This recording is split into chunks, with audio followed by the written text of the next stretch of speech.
My name is Dan Moss, and I'm a partner in Jones Day's Business Restructuring Reorganization Group. I look forward to joining the Asian Business Law Institute's Rise of Prepacked panel discussion, where we'll discuss, among other things, how prepackaged bankruptcies, both in the United States and various jurisdictions abroad, are being utilized by more and more businesses as a strategic alternative to traditional free-fall Chapter 11 and other court-supervised restructurings.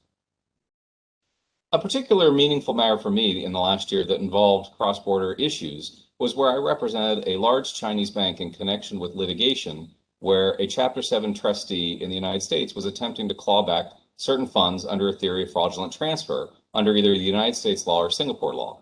We were able to successfully defeat the trustee's claims by establishing that the United States Bankruptcy Code's fraudulent transfer provisions do not apply to transfers, even where there's a debtor involved, where the transactions are predominantly foreign in nature. The time and cost savings for a prepackaged Chapter 11 in the United States are real. Time is probably the most important element in that you can have a prepackaged Chapter 11 case confirmed in less than 24 hours in certain instances.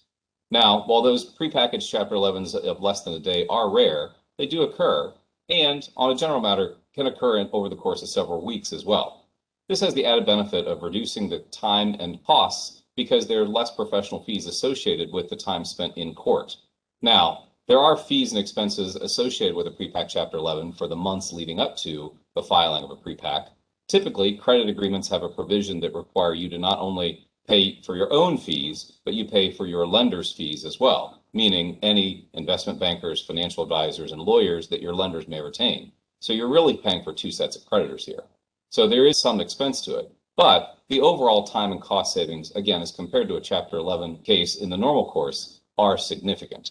This also has the benefit of the knock-on effects where you aren't spending days, weeks, and months in bankruptcy, which can obviously have an adverse impact on contract counterparties or your employees for that matter. So this is not to say that there's not substantial effort that's required and there is some time and cost. It is, though, however, significantly less as compared to a free-fall Chapter 11 case. The prime candidates for a prepackaged Chapter 11 in the United States are those entities that need to have a restructuring of their balance sheet, not their operations, but purely a balance sheet restructuring. The further and most ideal would be a debtor who has a small group of creditors, or that the debt is not widely held, such that you're able to engage with your creditor cohort in such a way that you can achieve the voting requirements necessary to file a prepackaged Chapter 11 case in the United States. My advice to young lawyers and those in law school who want to be a restructuring professional are to remember, first and foremost, this profession, the legal profession, is a mentorship practice. It's an apprenticeship practice. You learn by doing. You learn by being around and involved with other people. So I would strongly encourage you to find a mentor, both in your firm and in a professional organization. Join those groups that are focusing on restructuring issues so that you can learn from them. And then in turn, you'll be able to pass that knowledge and what you've gained on your own down to the next generation as well.